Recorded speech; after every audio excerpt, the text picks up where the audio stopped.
What's going on, YouTube? Welcome back to Therapist Logan Reacts. Today we are finishing the song at the end of chapter 3. So again, let's jump right into it.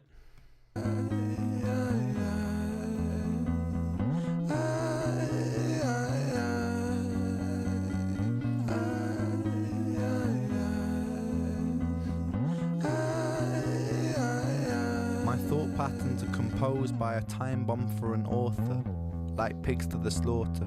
A symphony of self-doubt sings out, breath starts getting shorter. Running water is the state that I wish to become. Instead, concrete envelops my movement and I'm rendered deaf and dumb, unable to heed the advice of others.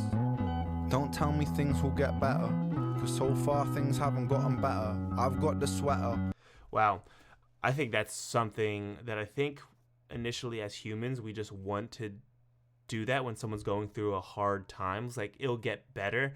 And I see that a lot of the times with my clients that sometimes that's not what they need in that very moment. Sometimes they need you to kind of, we call it sitting in the shit with them, and it's just like sitting with them, like, you know, like that does suck, like I'm sorry you're going through that, like I wish you weren't, you know. But like just sitting with them can be really therapeutic and kind of be really helpful, because again, our initial thought is to be solution focused and help fix their problem because we just want to do that and we don't want this person suffering.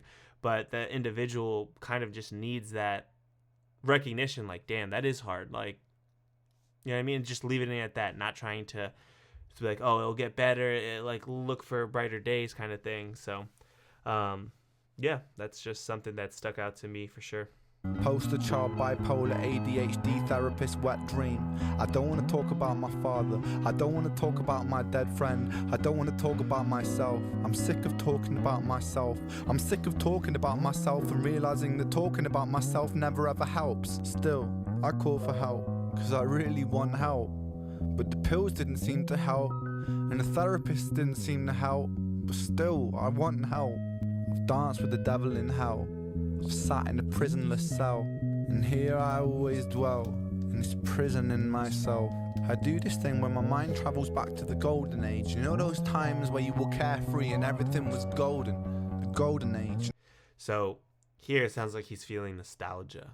And nostalgia is such a strong emotion. It can evoke such different, or not an emotion, an experience, and it can evoke such strong emotions kind of across the board, and it's really hard navigating that. And as a therapist, like, I am very cautious but like ready for it to go one way or the other.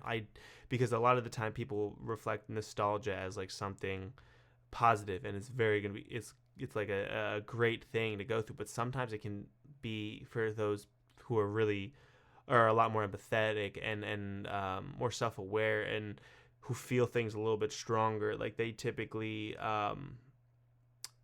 they kind of experience it almost in a similar way of like grief and loss. And it's really interesting to kind of see that dynamic occur. So I never try to like jump on that. I kind of let them steer the boat and see kind of what they move towards first. And it seems like he's reflecting on the golden age and nostalgia and grief. Like I long for that time, but and it's hard too when you long for it and you feel as though you've lost something. And it's just a hard perspective to kind of be in, and it can be really difficult to explore as a therapist. You know those times where everything was golden, where you were carefree and everything was golden? The hardest thing I ever had to do was come to terms with the fact that that time never really existed. I've always felt so fucking detached and broken, bruised and mismatched. Find it hard to relax, living under the cracks, tried to fill in the gap. So that's really powerful that he just said that he never really felt that it wasn't real. And again, kind of similar to what I was saying, that we also sometimes see this glamorizing or this picture perfect idea that we make in our head, when in reality that situation was not even remotely positive or like as good as we kind of made it out to seem, but in comparison to maybe where we're at currently, it does seem so much higher on the charts, but we're still beneath like what actually good is. And it seems like that's kind of what he's going through.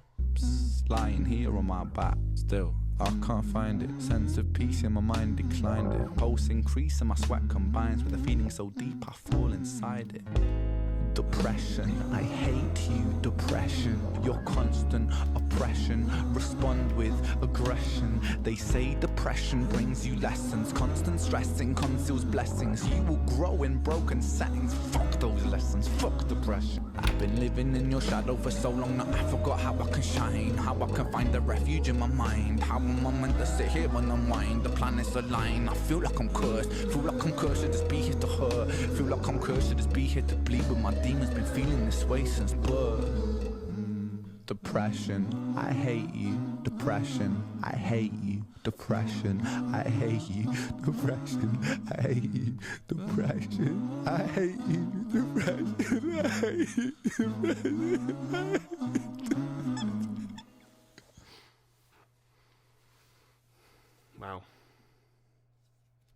Wow. Yeah. I too, as a therapist, hate depression. That one, it's a rough one. But all the more reason we can't pretend like it's not there. We can't avoid it. And it's always gonna be present. We work with learning to live with it. And you could hate it, but recognizing that it might always be present is the first step. And typically, obviously you want to do things that minimize it as much as you can. Minimizing and avoiding or pushing away is not the same at all. It's something to be very cautious of if you are in a journey with depression itself. And it can be debilitating. All of those things he was describing, how it feels physically, emotionally, psychologically. That's what it feels like, and it can be so difficult to navigate that, especially with all the other stressors and everything else that kind of life has to throw at you through these ups and downs and whatever it may be. But I enjoy working with depression, through clients and stuff, and really identifying key components that attribute and kind of manifest in different ways, where that is. A lot of the times I utilize like values and kind of like what we value, and I use parts work with internal family systems to explore some of those kind of things, and these like, again, conflicting thoughts of like I want this, but I also feel like I want that, and they're two obviously very different conflicting things. And it's hard because when especially regarding depression, you typically look in the past. Depression typically makes you think about past experiences, comparisons, and whatnot. So it's definitely something to be kind of aware of, especially kind of that nostalgia thing that he experienced in chapter 3.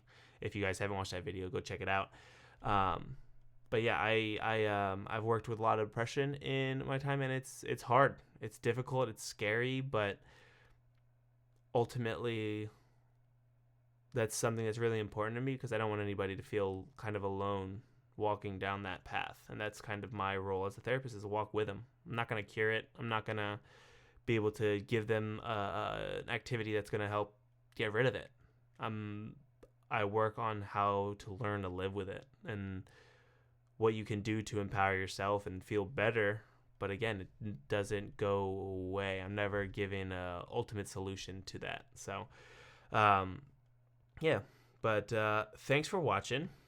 Comment down below if there's anything specific I said that stuck out to you, or if there's something that you really like this song. I don't know if it has a title. I didn't see anything in the beginning. I'm sure it's maybe I Hate You Depression, but I have no idea. So let me know in the comments down below. Make sure you give this video a like, and make sure you hit that subscribe button, because we are growing fast, and let's just keep it going on, and share this around if you feel like it. But thank you again for watching. I'll catch you next video. See ya.